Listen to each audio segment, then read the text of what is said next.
پاکستانی حکومتی اور سیاسی نظام اور عدالتی نظام اور ہمارے پاکستان کی دفاع کرنے والی فوج پاکستان اور اہل قلم صحافیوں سے، پروفیسروں سے، علماء سے، مفتیان سے، محتممین صاحبان سے، قومی سیاسی اسلامی جماعتوں کی قیادتوں سے میں اپیل کرتا ہوں کہ خدا را اس رمضان میں تہیہ کریں، یا رمضان میں فوری بیٹھ جائیں یا عید کے بعد فوری بیٹھ جائیں اور آپس کے اختلافات ختم کریں تاکہ یہ ملک مضبوط ہو اور اس کی معاشی اور اسلامی اور اخلاقی اور بنیادیں جس نظریے پہ پاکستان بنا تھا وہ مضبوط ہو جائیں، اور ساتھ ہی ساتھ ہمیں اپنے ایک دوسرے کو اپنا دشمن نہیں سمجھنا چاہیے۔ میری باتوں کو بھی حکومت پاکستان اور ریاست اسٹیٹ آف پاکستان اپنے آپ کو کہنے والے بھائیوں کو بھی چاہیے کہ وہ اس کو اپنے ساتھ اختلاف نہ سمجھیں، وہ اپنا قبلہ درست کریں تو پوری قوم جو ہے تو پاکستانی پرچم لے کے عمل ہونا چاہیے اور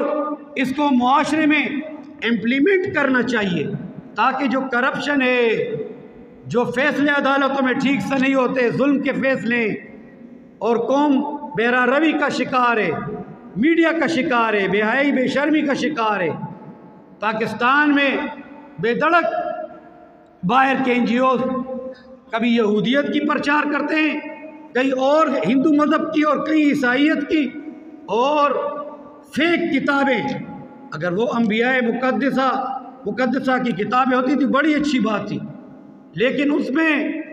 احراف کر کے اور اس کو جو منسوخ کتابیں رسول اللہ صلی اللہ علیہ وسلم کی قرآن عظیم الشان کے بعد وہ یہاں ہمارے ملک میں مسلمانوں کو بھیجی جاتی ہیں کہ اس کو پڑھو۔ تو خدا را میں سمجھتا ہوں کہ حکومت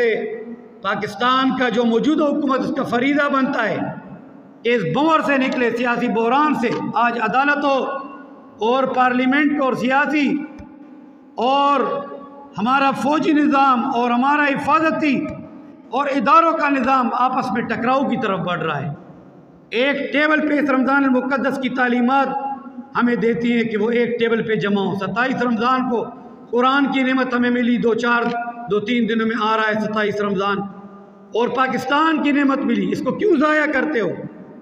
ہمیں کمزور بنانے کے لیے ہمارے اندر بھی غدار پاکستان میں موجود ہیں،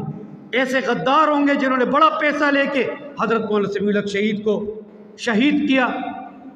اور آج پاکستانیوں کو کوئی عالم دین قائد نہیں مل رہا، کوئی ایسا لیڈر نہیں مل رہا جو ایک ٹیبل پہ سب کو جمع کرے۔ آج ہم نے اگر دفاع پاکستان کا نعرہ لگایا اور ہم نکلے تو ہم نے مولانا سمیع الحق شہید کی سنت کو زندہ کیا کہ ایسے بحرانوں میں مولانا صاحب کہتے کہ سب سر جوڑ کے بیٹھ جاؤ اور پاکستان کو بھنور سے نکال لو، لیکن اس کا راستہ یہ کہ 73 کے آئین پہ عمل کرتے ہوئے پاکستان کا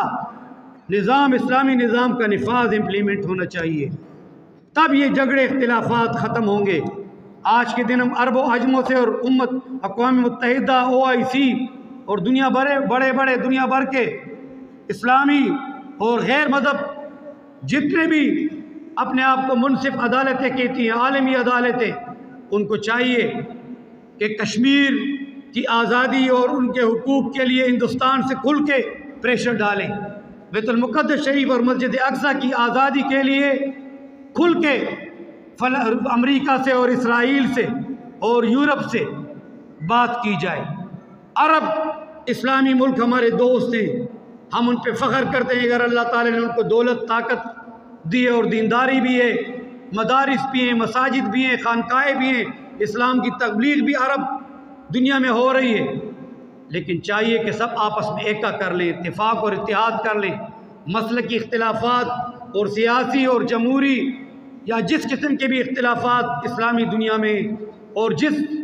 زبان، رنگ اور نسل سے ان کا تعلق ہے، وہ اختلافات ختم کر کے تقوی کی بنیاد پہ سارے، جس کی رسول اللہ صلی اللہ علیہ وسلم نے فرمایا تھا کہ کسی کو فضیلت نہیں دولت، طاقت اور بادشاہت اور رنگ اور نسل سے، لیکن اللہ تقوی، جس کے اندر اللہ تعالیٰ کی تقوی، اللہ تعالیٰ کا خوف، اللہ تعالیٰ کی محبت زیادہ ہوگی تو وہ